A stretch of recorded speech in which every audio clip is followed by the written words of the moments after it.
I'm not much of a writer, never have been, but I do think I hit on a good idea in opening this thing up with a question. And that question being, when was the last time you picked up a hitchhiker? I can probably guess what you're thinking right off the bat. Are you crazy? No, I've never picked up a hitchhiker. And sure, I totally get it. Nowadays, the word hitchhiker is almost synonymous with terms like serial killer, and only the bravest or most foolish of drivers does anything but straight up ignore anyone crazy enough to be sticking their thumb out at the side of the road. The reverse is also true, maybe more so. You'd have to be tough as a Green Beret or dumb as a rock to put yourself in that much of a vulnerable position these days, especially with hitchhiking having the reputation it does. But there was a time, and this is where I really show my age, when hitchhiking, as well as picking them up, wasn't quite seen as signing your own death warrant. I was born in Van Nuys, California in 1959. My mom and dad had one foot in the world of corporate finance and the other in the world of hippy-dippy free-loving beatniks. They tried to instill a mix of those values in me. Be kind, be peaceful, but get an education and make a lot of money. It might not have any spiritual value to it, but the more money a person has, the more they're able to help others and the more personal freedom they have. And with that in mind, I decided to pursue an accountancy degree at USF, and by 1981, I was a sophomore living in Haight-Ashbury with a few friends. I'd also been dating my first real girlfriend for almost 9 months by early '81, and when spring break hit, I drove down to visit my parents for a few days, then made the return journey back to San Francisco to spend the rest of it with her. I figured that I'd spend my final day with my parents helping them with Sunday dinner, then once we'd finished, I'd begin my drive back to San Francisco around 6 p.m. This meant that if the journey went smoothly, I'd be back in Haight-Ashbury by around midnight. I set off on schedule, then maybe an hour or so into the drive, I arrived at a large trucker spot called Grapevine. For those unfamiliar with it, Grapevine has 2 gas stations, a motel, and a little fast food joint, and I stopped there once or twice before when driving up and down the state. On that evening, as the sun set, I had no plans to stop there. I had a schedule to stick to, so I hadn't planned on making any stops along the way. But then, just as I'm leaving Grapevine, I see this hitchhiker standing there at the side of the highway, sticking his thumb out in the hopes of catching a ride. Like I said, I wasn't planning on making any unscheduled stops, but something about the way the guy looked caught my sympathy for some reason. He was a skinny redhead with almost a nerdy look about him, and he looked much younger than his age. The kind of kid who would get carded for walking into an R-rated movie on their 21st birthday, which, funnily enough, is exactly what happened to me. I figured that in another world, it might have been me stood at the side of the road, hoping for someone kind enough to stop and give me a ride. So that's what I did. I started to slow as I passed him, then pulled over to the side of the road and honked my horn to let him know that he was welcome to join me. I watched the guy's posture go from hopeless to joyous as he ran up to my passenger door and opened it up. He seemed super grateful for the ride, asked how far I was going, and when I told him all the way to San Francisco, he told me that that was perfect, since his final destination was the city of Tracy up in San Joaquin. That meant that we'd be traveling together for what, by my estimation, would be the better part of 4.5 hours, which at the time seemed like something of an overcommitment. I was either expecting or hoping that he'd hop out with a smile and a thank you just a few miles up the road, but then once he was in my passenger seat, I could hardly hit him up with a sudden refusal. And besides, he seemed harmless, and I figured the longer I gave him a ride, the better it would be for my karma. As we drove off, he told me his name was Ronald, that he was a history student at UCLA, and that he was headed home to see his family and friends for spring break. I was majoring in accounting, with a minor in media literacy that had a focus on the more nascent forms of personal computer, but I'd already had an interest in history, particularly in the areas of the 2 world wars. It just so happened that Ronald was a self-professed expert in World War II, and it claimed to have spent many an hour studying books and writing papers on the subject. Most of my own knowledge was mostly gleaned from old movies like The Longest Day or Stalag 17, so I figured the ride would turn out to be as educational as it was interesting. But what I didn't know was that the hours that I spent with Ronald would be two of the most terrifying of my entire life. At one point in our little history conversation, I made the mistake of asking Ronald which event or battle from World War II stuck with him the most. That's when Ronald launched into a highly detailed description of something he called the Sack of Nanking. Now technically, this wasn't part of World War II because it happened way back in 1937, 2 years before Germany invaded Poland and a whole 4 years before Pearl Harbor. But as many historians will tell you, the Japanese invasion of China was almost like the prologue to the Second World War. Anyway, Ronald launches into this big speech about the Sack of Nanking, which I understand is now called the Nanjing Massacre, and all the terrible stuff the Japanese military did to Chinese civilians. A lot of the stuff that he said really doesn't help thinking about it if I'm being perfectly honest. It was some of the most disturbing stuff I'd ever heard. But it wasn't so much the details of what Ronald was saying that creeped me out, it was the way he was saying it. Sometimes when a historian talks about a particular event, they might do so in a way that seems detached. I once went on a tour of an old Civil War fort, and the way the guy talked about how many men died taking it, you'd think that he described the 5th inning of a minor league baseball game. I guess that comes with having told and retold the story 1,000 times to hordes of half-interested tourists, and the rest of the time, people tend to talk about morbid historical stuff with a fairly somber tone. But Ronald, on the other hand, he seemed to delight in every little gory detail, to the point that it started to get pretty uncomfortable in the car. At one point, he started telling me about a competition which 2 Japanese officers took part in. It was a race to see which one of them could be the first to behead 100 Chinese prisoners of war. Ronald claimed the race was neck and neck, no pun intended, until the very end, and when some Japanese general decided it was too close to call, the competition was continued indefinitely. He asked me if I could imagine how it felt to cut 10, 20, or 30 heads off in one sitting, all with a single swing of a razor-sharp samurai sword. Then as he described how these mass executions used to occur, he smacked his hand down on the dash in front of him so hard that it made me jump at first. He was saying things like, "Can you even imagine how much blood there'd be filling up the trench with all those dead bodies in it?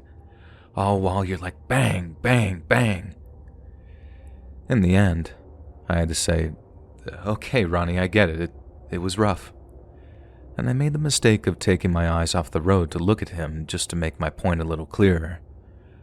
I wouldn't say that he looked manic, per se, but he was right on the cusp of it, if that makes any sense. He was grinning, very wide-eyed, like the thought of all that murder was the most exciting thing in the world to him. And again, I wouldn't say that I was scared, but I definitely thought it was time to change the topic of conversation. I was feeling a little thirsty, and I figured the polite thing to do was to offer my guests something too, so I asked Ronald to grab us both a bottle of water from the back seat. He said he was okay, as he had a whole bunch of stuff stashed away in his knapsack, and he wasn't lying either. I figured his pack would have at least a few basic supplies in it, maybe some clothes and a book or two. Instead, the entire thing was stuffed with snacks and bottles of soda. Then, instead of taking something I'd offered him, Ronald offered me not 1, but 2 bottles of Pepsi. And when I offered to reimburse him for his generous offer, he told me, "It's all right. They didn't cost me anything anyways." I know there are probably a handful of legitimate reasons why Ronald could have gotten his hands on that stuff for free, but just like the World War II stuff, it was the way he said it which gave me a bad feeling. I asked him straight up if he stole all those snacks and sodas, and I'll never ever forget the exact words he gave in reply. He sort of scoffed before saying, "Stealing is such a dirty word." Ronald then launched into yet another big speech about how no one really owns anything anyways, it's all just on loan from the bank. The banks know people are wise to their schemes, so to prevent savvy citizens from reclaiming their property, they came up with a scam called insurance, which tricks people into paying for property they already own while screwing them out of what's been promised when said property goes missing or goes up in smoke. I got the impression that Ronald would go on and on if I didn't interject by asking him if he'd gotten caught stealing what he was now trying to share with me. The implication being that we might just see some police lights flashing my rear view at any second.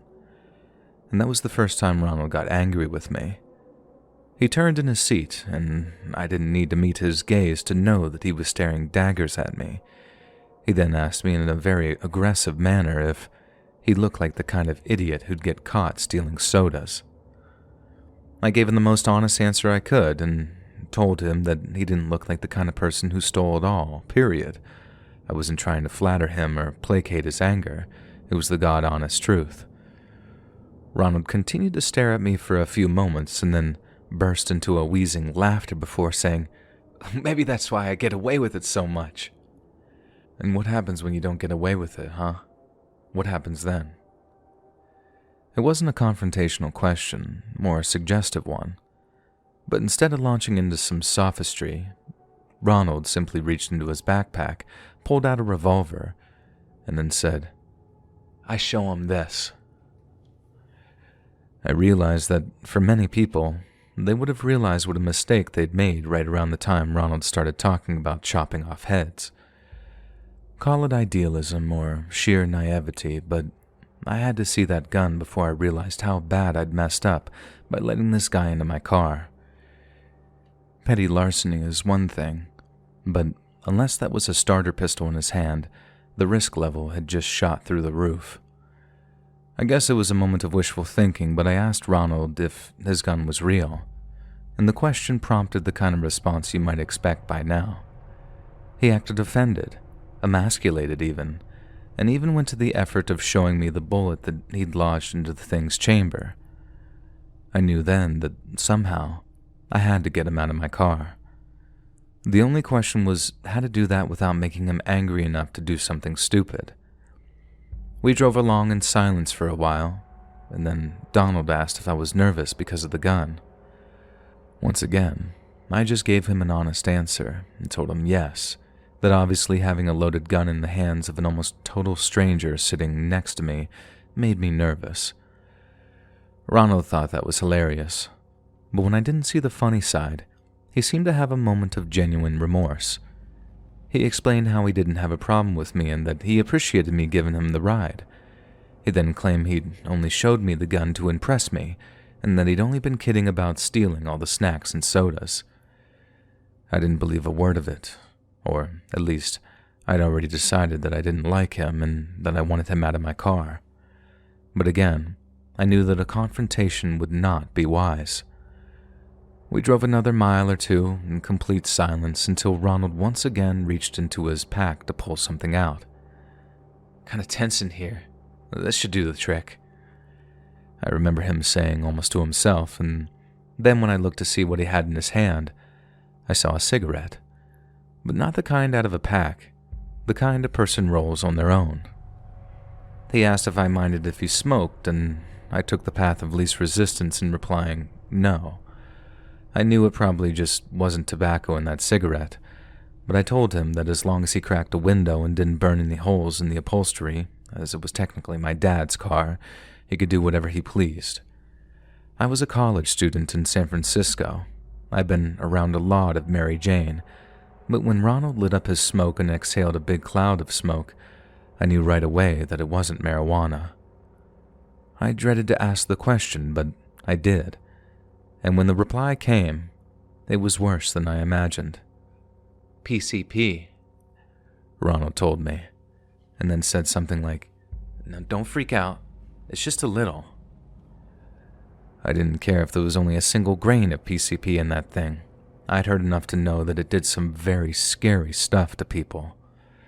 I told him very plainly but sternly, "I'd rather you didn't smoke that in here."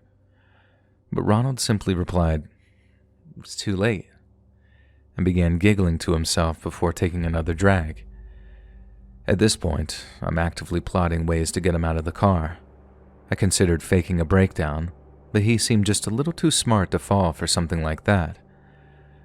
Then as I considered faking some kind of illness, but figured he'd simply volunteer to drive for us, I even considered some pretty far-out stuff like faking a come on to him or something to see if any deep-seated homophobia might drive him away. I didn't do that. I didn't do any of that. And I had miles to go before I began to see light at the end of the tunnel. Ronald finished his PCP cigarette and clumsily tossed the remains out of the passenger window. I dared not look over at him. Even in my peripheral vision, I could see that his movements had slowed, signaling a chilling change in his demeanor. He seemed sloppier, for lack of a better word, less erratically energetic than before, and it wasn't his energy I'd grown to fear. It was his judgment.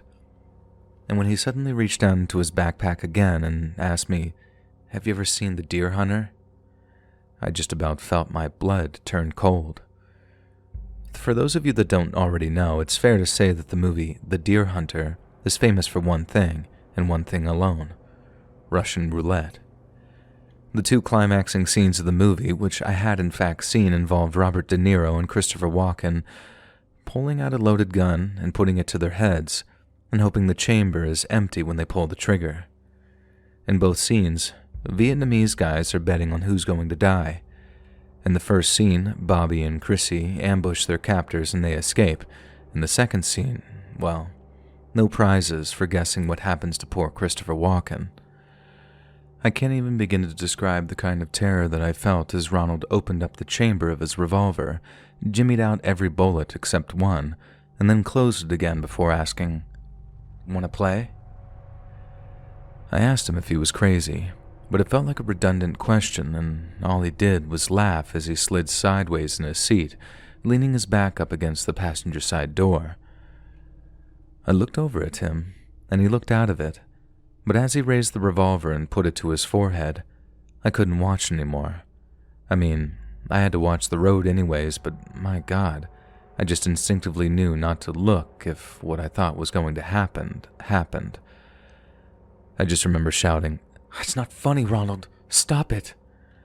But the more I pleaded with him, the more manically he laughed, until there was this terrifying sort of crescendo of laughter and begging that was only broken by Ronald shouting something like, "You ready? Here goes nothing." I heard the click. Even over the begging and his laughter, I heard it, dull and shudder-inducing. I was this nauseating mix of relieved, terrified, and furious. Relieved that the bullet had been in the chamber, but furious that he'd been dumb enough to try it in the first place. But now, there's a twisted part of me that wishes he had shot himself, because he wouldn't have been able to do what came next. "Ready for your turn?" I didn't think I could get any more frightened, but I was wrong. I started talking a mile a minute, telling Ronald that if he shot me in the head, I'd probably lean on the gas, wreck the car, and he too would be killed. "Makes for some high stakes," was all he said in reply. At first, I pushed on the gas, trying to hit a speed that might spook him into reconsidering, but when he started to count down from 5, he aimed the revolver at my head, and I knew that I'd have to try something else. I made sure that I had plenty of space between me and the driver behind me, and then the second Ronald said, "1," I slammed my foot onto the brake so hard that it completely threw him off balance and almost had him toppling through his seatbelt and into the feet space beneath him. But what did fall into that area was his backpack full of sodas. And as we drove off again to the sound of the car behind honking its horn, Ronald seemed more concerned with his fizzed-up sodas and crushed snacks than he was about my attempt at any evasive maneuver. My heart was pounding in my chest, my life was flashing before my eyes, and there's Ronald, crying over spilled soda. He started demanding that we stop somewhere so we could get more snacks, which obviously fed into my plan of at least stopping my car somewhere so I could get help or, I don't know, do something to bring the whole situation screeching to a halt. We ended up rolling into a place up in Merced County, a little rest stop with a gas station and a small convenience store. At first, he demanded that I go in and buy stuff for him, but luckily he believed my lie that I didn't have any cash on me. He then demanded that I go in and steal some replacement snacks for him, but I managed to convince him that, being the more experienced ex-proprietor, it should be him that goes inside to work his magic. The mix of feigned ignorance and gentle flattery seemed to work, and after sliding his gun back into his backpack, he unbuckled his seatbelt and opened up my car door. Before he got out, he said something to the effect of, "Don't go anywhere. I got a photographic memory, so I'll remember your license plate. You leave me here, I'll find you, and I'll kill you." I gave him a theatrical look of indignation, then told him I wouldn't just leave him there, and then capped it off by shutting my car's engine and asking him to pick me up some soda. Ronald didn't say yes or no. He just laughed and then slammed my door closed and walked off towards the convenience store. I can't even tell you how nerve-wracking those moments were. I tried my absolute best to keep my cool and play it like I was just going to sit there and wait for him to come back. I didn't even dare look at him for fear of him suspecting something, and I saw him take one last look back at me before walking into the store, and I did all I could to just stare off into space like I was thinking about nothing at all. And then he was gone. I didn't waste a second. I started my engine and put my foot down, probably sending a spray of dust and gravel up behind me as I tore off onto the highway. And I couldn't believe my luck, or rather, I couldn't believe that something I thought was going to end in my death ended in such a dumb way. I don't know how else to describe it but the word dumb. That idiot had a gun to my head one moment, then the next, I'm granted a window of escape because he wanted a fresh root beer. It makes no sense, but then somehow it makes all the sense in the world. The guy was nuts.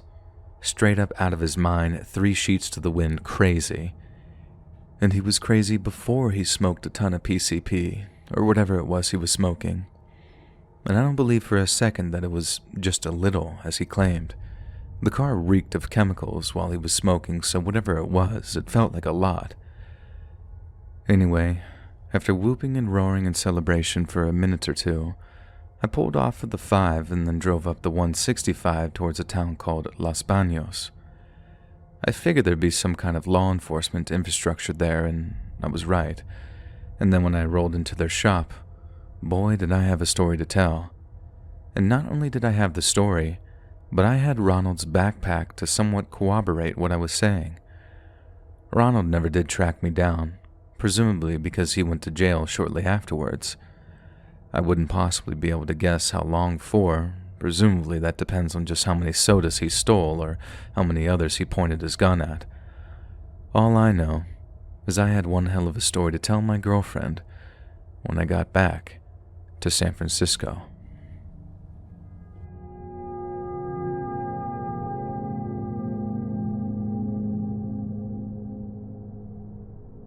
I used to work nights here in Arizona, way out in the middle of nowhere at this old pueblo that had been turned into a hotel. It was a nice place to work, probably the easiest job I've ever done. But the downside was having to drive an hour and a half to and from work every single night. I hated it at first. It cut a big chunk out of my free time, so I decided I was either going to move to Ajo or try to get a job over in Yuma, which was way closer. But then, during the drive back home after, I think it was my 3rd or maybe my 4th shift, I stopped at this random taco truck to get a bite to eat. It was just sat outside of the Copper Sands RV park, so I guess the owner either lived there or drove over there every night to do business. I'd seen it the first couple of drives, but couldn't see myself stopping when I already had 100+ miles to drive. But then that first night I stopped there, I knew I had to eat something, because I was so hungry that I'd have probably ended up speeding if I didn't risk it with some street meats. So, knowing it was coming up on my left, I turned off the road to where the entrance to the RV park was, then got out of my car and walked over to his truck. Turns out, this guy made some of the best tacos I'd ever eaten in my life. I ate them in my car, drove home, and the next night, I did exactly the same thing. I didn't stop every night, but it's safe to say that it became a regular stop on my way home from work. I wouldn't just go back to my car and eat them either, which was always way messier. I stayed by the dude's truck, got my eat on, and then shot the breeze with the truck's owner with a soda and a cigarette. He had those nice lemon hand wipes too that he gave away for free, so I didn't have to grease up my wheel on the way back home either. I must have done this maybe 40 or 50 times over the next couple of months, but the weird thing is, I never got the dude's name. I didn't ask if the first few times, and then I don't know, I just didn't ask at all. I didn't really need to know his name. He didn't need to know mine, so I just didn't ask. I guess that makes me sound kind of rude now that I think about it, but I mean, he didn't ask me my name either, so I guess it didn't bother him. I was just a customer, probably one of many regulars that he had. My point is, I wish I'd asked him, and I get randomly mad at myself for not asking because one day I rolled up on that spot outside of Copper Sands and he was gone. As I parked my car in its usual spot, got out and walked towards the truck, everything looked perfectly normal at first. It wasn't the first time that I'd rolled up and the taco guy hadn't been in the truck. One time he'd been checking out his back wheels out of sight, and another time I'm pretty sure that he was just taking a pee somewhere, and I knew all I had to do was whistle or call out and the guy would come running out. So I walk up to the truck, I'm calling out, but no one shows up, and no one answers. It's like deathly quiet too. No one's on the highway, no one seems awake on the RV park, and it's just completely total calm and still. Then as I'm looking around, waiting for the taco guy to show up, I start smelling something burning. I stand on my tiptoes and I can't quite see if there's anything on the grill or not, but I can definitely smell something burning up in there. And as I looked, I started to see a little smoke too. Something was burning up on his grill and I couldn't see what, but there was definitely something there burning. I called out again, something dumb like, "Hey, I think there's something burning over here," but still, everything was quiet, except for the sound of something sizzling up on the grill above me. I guess that makes me sound kind of short, but just to be clear, it was one of those big taco trucks, not a small one like an ice cream truck. Everything you ordered got handed down to you, not over a little counter, I guess because it was just safer to operate that way. But that's why I couldn't see what was on the grill. You see, by that point, I actually liked the guy. I liked the tacos, I liked the way he'd nod along sympathetically when I complained about something that happened during my shift, but most of all, I liked the way he was always there. Well, every day except Sundays anyways. If there's one thing I learned, it's that reliable things are hard to come by, so when you find them, you learn to appreciate them, even when they come in the form of a late-night taco truck. So I figured if that was me, I'd want someone to at least turn off the gas or something. I had no idea where the guy was. If he'd had some kind of medical emergency, the only thing I knew was that I sure as hell didn't want to see my favorite taco truck go up in flames. And that's when I walked around the side to where the entrance was. Just this narrow door with a set of retractable stairs. I stepped up, grabbed the door handle, opened her up, and the first thing I see is an open, empty cash register with a drawer lying upturned on the deck with a bunch of loose change dotted around it. Now right away I'm thinking robbery, but I also didn't see any signs of like a violent struggle or anything. I know the cash drawer had been pulled out, but a robber could have just pulled a gun on my taco guy, told him to run and not look back, and then emptied the drawer himself before taking off. So, yeah, getting robbed sucks, but I didn't think anyone had been hurt, at least not bad anyway. Not until I went to turn off the dude's grill. I had to take a couple of more steps up to climb into the actual cooking area, then the grill was on my left, but when I looked at it, I remember recoiling and saying out loud, "Oh my God." Right there, burned on the grill, was this perfect jet black outline of a person's hand. All I could do was try not to look at it again as I opened up the little cabinet underneath the grill and turned off the flame. Then I just walked down the steps after closing the door and then walked back to my car to call the cops. I didn't really know what to tell the dispatcher at first. I knew there had been a robbery, and I knew someone had been hurt bad, but where they'd gone or where they'd been taken after they'd been burned, that was a total mystery. I mean, the only reason I could be sure it wasn't just some kind of accident was all the missing cash. I answered a bunch of the dispatcher's questions, and then she told me that a couple of deputies would be over to handle it. I didn't have to stick around at all, but I did. I wanted to make sure the taco guy wasn't going to be back any second with a bandage around his arm or something. But no one showed. I waited maybe 30 to 40 minutes too, and no one showed up. I drove home, just feeling kinda numb. My head had been spinning the whole time, wondering what had happened and why the cops wouldn't show up with their lights and sirens on, knowing something so terrible had happened. I still beat myself up for never getting the guy's name either. If I did, maybe I'd have been able to look him up, or be of more help to the cops. I tried Googling things like taco truck owner burned by robber and things like that. Those turned up a bunch of depressingly violent robberies, but none matched the description of the scene I'd come across. I just really hope that he's okay. I mean, I have no doubt that he needed major skin grafts after what happened, but I also no doubt that his insurance premiums took a hit too. But whatever happened, I just hope that he's recovered.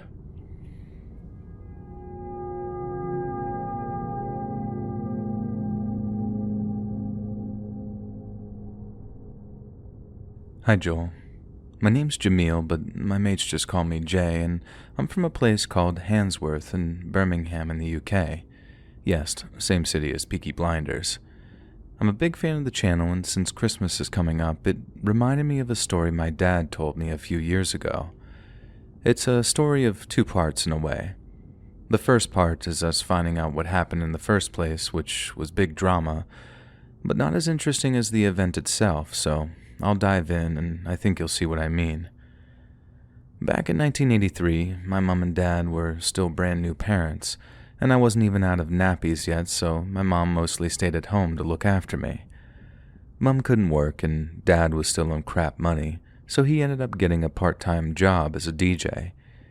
You wouldn't think to look at him, but my dad has a sick taste in music. Our family has a Jamaican background, and his parents were first generation, so he loves everything from rocksteady and roots to dub and dancehall, and I've got a lot of happy memories of being a kid, going through his records and pretending it was me that was the selector.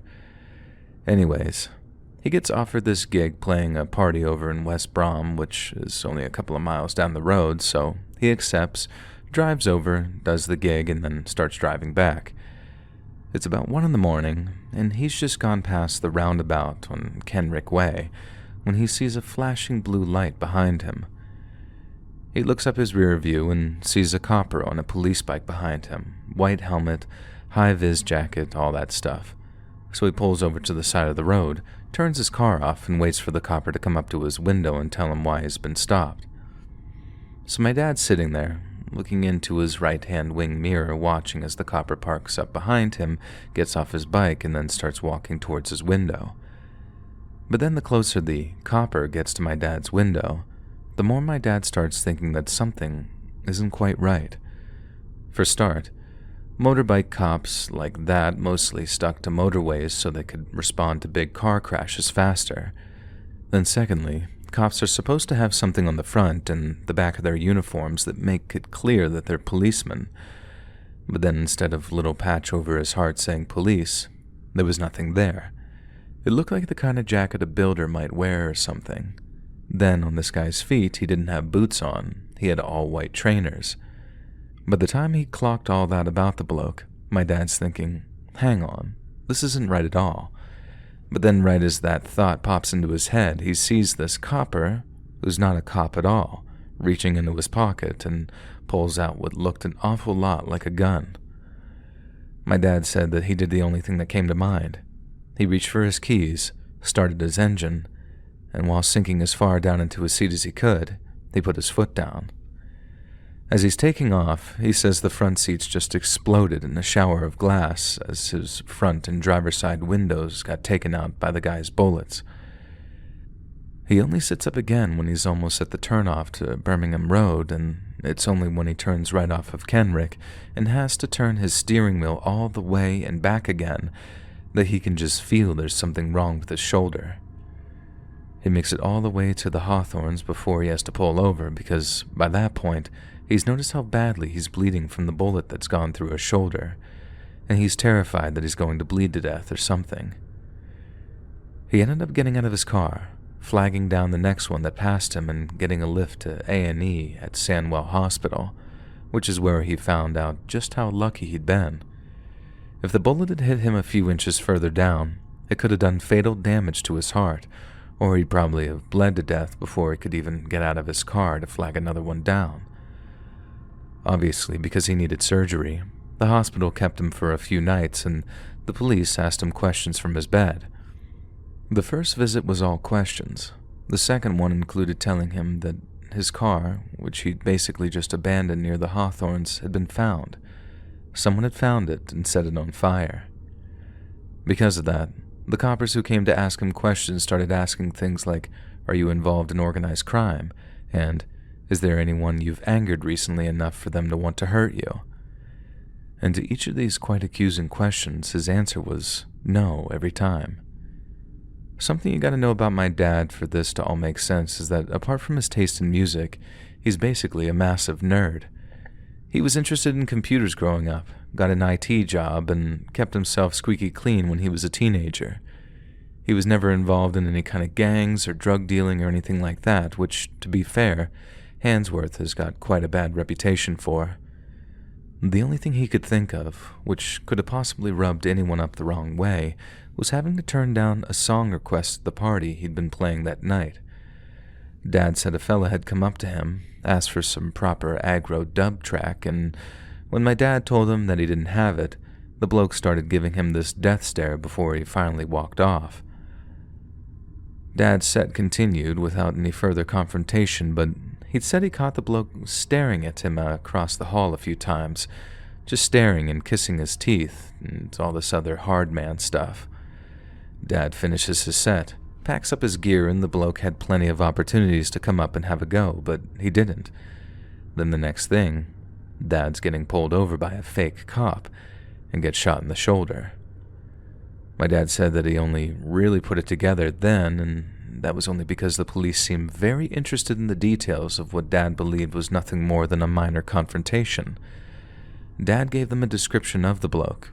He'd been a Jamaican guy, about 5'10", with a blue and white striped shirt, white jeans, and lots of gold chains.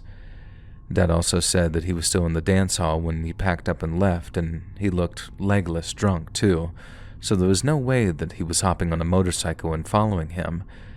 And what were the chances of him having a fake motorbike copper's outfit just stashed nearby in case of an emergency?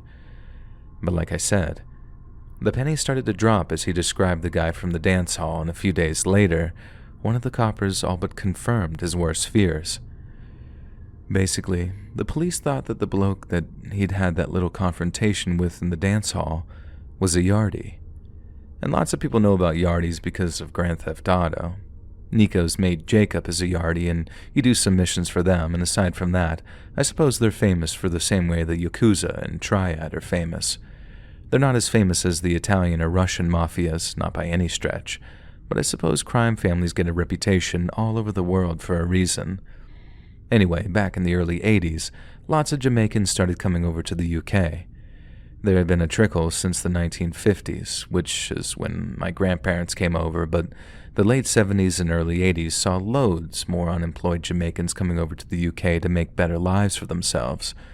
The trouble was, not all of them were honest, hard-working people just looking to get along. The Yardies got their name because they tended to hang around what were basically council estates, or what they called in Jamaica, government yards. If you were a known criminal, you couldn't get a job, so instead, you hung around the yards with the other yard boys who were always up to no good. Gang life in Jamaica is brutal, and there's hardly any money to go around, so when the Yardies heard that they could get over to the UK on forged documents or jump a ship once it arrived in Bristol or London, they came over in their hundreds looking to make their fortune. And make it they did. London and Bristol got saturated fairly quickly, so the Yardies that arrived later ended up moving north to the likes of Nottingham and Manchester, but especially Birmingham, with it being the second biggest city in the UK. And they brought all their Yardie bad man brutality with them. Ask anyone around here and they'll tell you, bad man is fairly recent slang. But ask my granddad and my dad and they'll tell you the whole bad man ting had been around forever.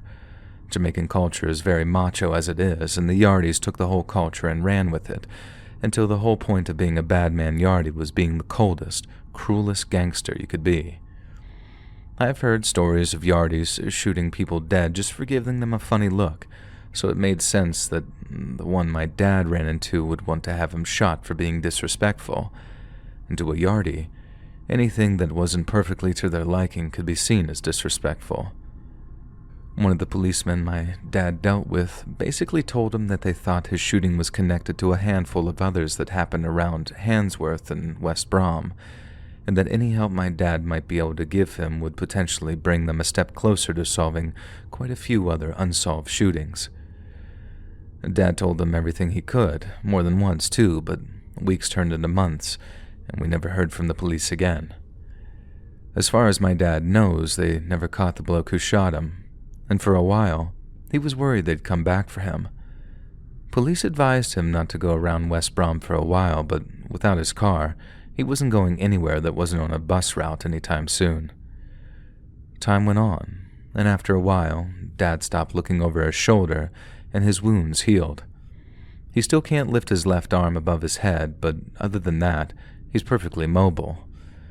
Crazily enough, this whole story came out one Christmas when my Nana, who was completely smashed, let slip that my dad knew what it was like to be shot. My granddad and I had been watching some terrible old war film, laughing about how awful the acting was whenever someone got shot. Granddad says something like, "They can't act because they don't know how it feels," and Nana goes, "Your dad does." Basically, all hell broke loose after that, and it ended with our dad telling us that story you just heard. It got a bit emotional toward the end, because we inevitably got to the part where it hit us how lucky we were to even still have him around. And in my sister's case, how she wouldn't have even been born yet if the shooter's aim had been a bit better. Now, I won't lie, the thought still gets me sometimes, thinking someone could be so petty as to want to end another man's life just over a freaking dub track.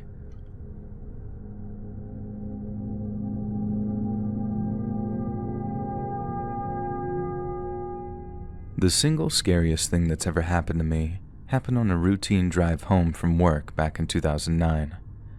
I used to work in a kind of speakeasy down in Shreveport, sort of a hipster place that did Prohibition-era cocktails. It was a pretty cool job, but the scheduling sucked, and sometimes we didn't get out of there until 3 and sometimes 3:30 in the morning. So this one time, we finished around 3 and I'm driving down West Shreveport with nothing but the streetlights to light my way. Then out of nowhere, I suddenly spot someone just lying there in the middle of the street.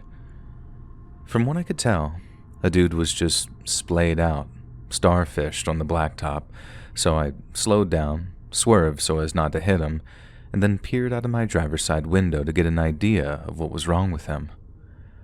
I couldn't see any blood or anything, and nothing looked broken, but the dude's eyes were wide open in this really creepy way, and that made me think that he was in some real trouble, or worse, maybe he was dead. Realizing I should probably do something, I reached for my door handle, and I swear I'm like halfway out of my car before this feeling takes me. I don't think I got the words to describe it properly, but it was almost like I got a tap on my shoulder. Something in my head told me, "Look behind you." And when I did, I saw something that made my blood turn to ice. Those of you that know Shreveport will know what I'm talking about, but as you're driving down Jewella in the direction of that strip mall near the office depot, you get all these trees on the left-hand side where the forest park thing is, and Wildwoods or whatever it's called. And so there's me. The guy lying in the street is on my right, and the woods are way off to the left over the center divide. And as I look in that direction on nothing but pure instinct, I see two guys, both their faces covered, and they're creeping through the trees in the direction of me and my car. Realizing I was about to get carjacked, I jumped back into my car and hit the gas. But the second I slammed my doors closed, the guy I once thought was either dead or unconscious, the same one I thought to offer help to, jumped up off the ground and made a grab for my door handle before I sped off. My heart was pounding the whole rest of the ride home. And I swear I was maybe a mile away before I was actually like, okay, slow down. They're not going to catch you. If I drove like I first did the whole way home, I'd probably have gotten a ticket, or worse, gotten into a bad car accident or something. I know that maybe seems like a little unrelated, but I always look back and think how I could have dodged one hairy situation just to die in a blind panic thinking they might be following me in a car or something. And that's not even touching on that gut feeling that I got when I stepped out of the car. If I'd been a little extra tired, a little slower out of the gate in terms of getting that bad feeling, I might not be around today to write this. I don't think they had a gun or anything, or if they did, they didn't fire any shots at me as I was driving away. But a knife, or even something like if they ran me over trying to escape, and I could have just laid there in the street, just like that guy had been when I rolled up. Only with me, I might not have gotten up again nearly so easy. Hey friends, thanks for listening. Click that notification bell to be alerted of all future narrations. I release new videos every Monday, Wednesday, and Friday at 7 p.m. EST, and there are super fun live streams every Sunday, Tuesday, and Thursday night. If you got a story, be sure to submit them to my subreddit, r/letsreadofficial, and maybe even hear your story featured on the next video. And if you want to support me even more, grab early access to all future narrations and bonus content over on Patreon, or click that big join button to hear about the extra perks offered for the channel. And check out the Let's Read podcast, where you can hear all of these stories and big compilations located anywhere you listen to podcasts. All links in the description below. Thanks so much, friends. And remember, always rock your Crocs with ankle socks.